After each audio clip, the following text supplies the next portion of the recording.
Hi friends, இன்றைக்கி சூப்பரான சன்னா மசாலா எப்படி செய்யுங்கிறத பார்க்கலாம். இது சப்பாத்தி பூரி எல்லாத்துக்கும் ரொம்ப டேஸ்ட்டாக இருக்கும். குறிப்பாக சோளா பூரிக்கு சூப்பராக இருக்கும்.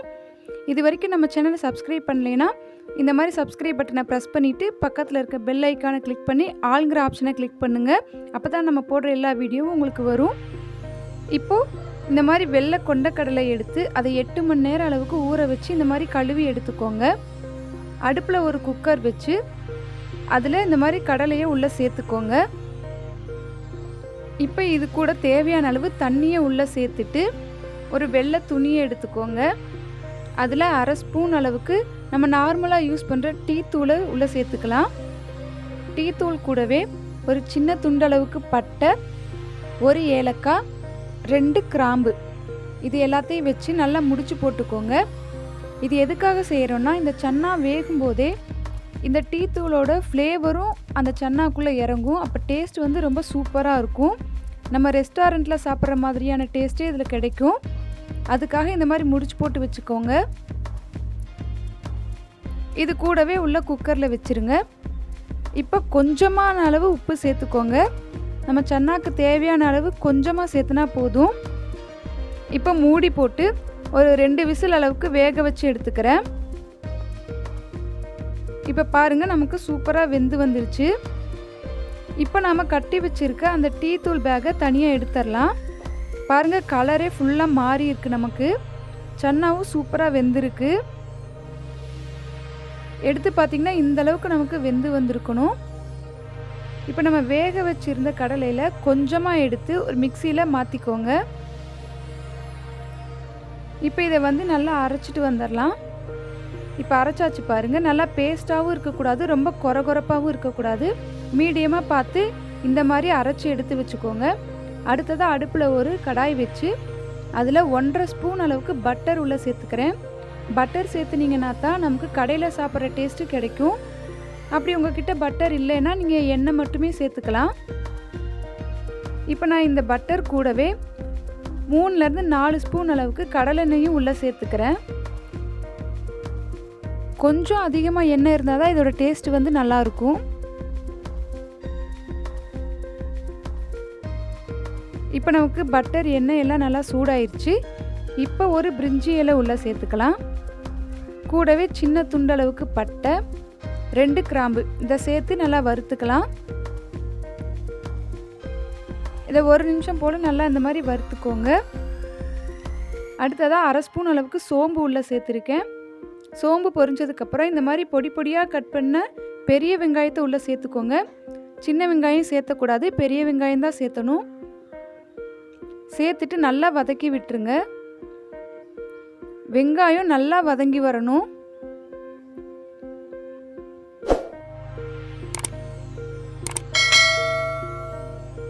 பாருங்கள், இந்த அளவுக்கு வெங்காயம் நமக்கு வதங்கினதுக்கப்புறம் இதில் காரத்துக்கு இப்போ பச்சை மிளகாய் உள்ளே சேர்த்துருக்கேன். 2 பச்சை மிளகாவை கீரி உள்ளே சேர்த்துருக்கேன். அதையும் சேர்த்து நல்லா கலந்துட்டு 1/2 ஸ்பூன் அளவுக்கு இஞ்சி பூண்டு பேஸ்ட்டை உள்ளே சேர்த்துருக்கேன். இதை நீங்கள் கையில் இடித்து சேர்த்துக்கோங்க. அப்போ தான் டேஸ்ட்டு ரொம்ப சூப்பராக இருக்கும். மிக்சியில் அரைக்க வேண்டாம். இப்போ இதோட ராஸ்மெல் எல்லாம் போகணும். இப்போ நல்லா குக் ஆகிடுச்சு.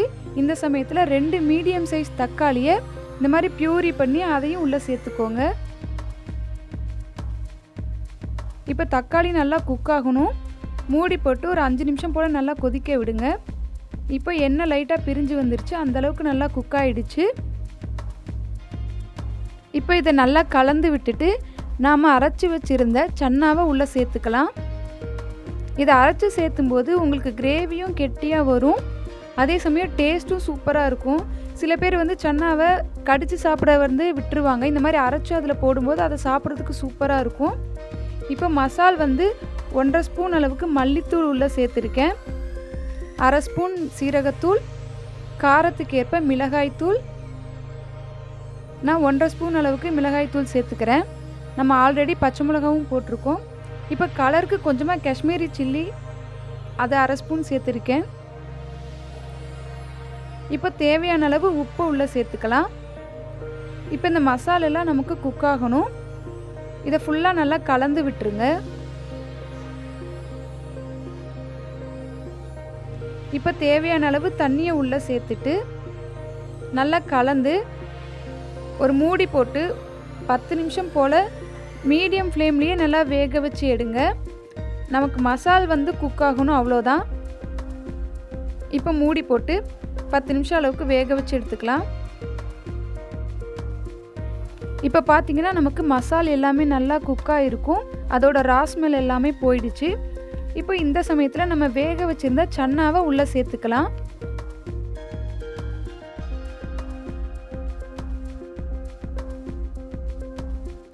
எல்லாத்தையும் சேர்த்ததுக்கப்புறம் அந்த வேக வச்சுருந்த தண்ணியையும் உள்ளே சேர்த்துக்கோங்க. அதுதான் ரொம்ப இம்பார்ட்டண்ட்டானது. ஏன்னா அதில் நமக்கு வந்து அந்த டீ தூளோட ஃப்ளேவர், நம்ம போட்ட ஸ்பைசஸோட ஃப்ளேவர்லாம் அதில் இருக்கும். அதனால் அதை கண்டிப்பாக அதில் சேர்த்துக்கோங்க. இப்போ மூடி போட்டு 10 நிமிஷம் அளவுக்கு நல்லா வேக வச்சு எடுத்திங்கன்னா கடைசியாக 1/2 ஸ்பூன் அளவுக்கு கரம் மசாலாவே உள்ளே சேர்த்தணும். இதையும் சேர்த்துட்டு நல்லா கலந்து விட்டுருங்க. இப்போ திரும்பவும் ஒரு 5 நிமிஷம் போல் நல்லா கொதிக்க வச்சிங்கன்னா நமக்கு எண்ணெய் எல்லாம் மேலே இந்த மாதிரி பிரிஞ்சு வரும். இதுதான் கரெக்டான ஸ்டேஜ்.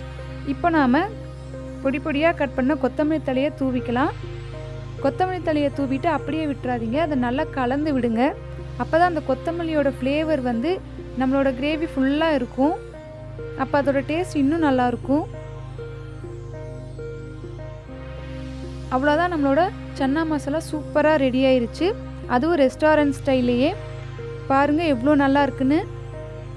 இது வந்து சோளா பூரிக்கு ரொம்பவே சூப்பரான காம்போவாக இருக்கும். கண்டிப்பாக வீட்டில் ட்ரை பண்ணி பாருங்கள், எல்லாருக்கும் ரொம்பவே பிடிக்கும். இந்த வீடியோ உங்களுக்கு பிடிச்சிருக்குன்னு நினைக்கிறேன். பிடிச்சிருந்தால் லைக் பண்ணுங்கள், உங்கள் ஃப்ரெண்ட்ஸ்க்கும் ஷேர் பண்ணிக்கோங்க. மறக்காமல் நம்ம சேனலை சப்ஸ்கிரைப் பண்ணி பெல் பட்டனையும் கிளிக் பண்ணிக்கோங்க. தேங்க்ஸ் ஃபார் வாட்சிங்.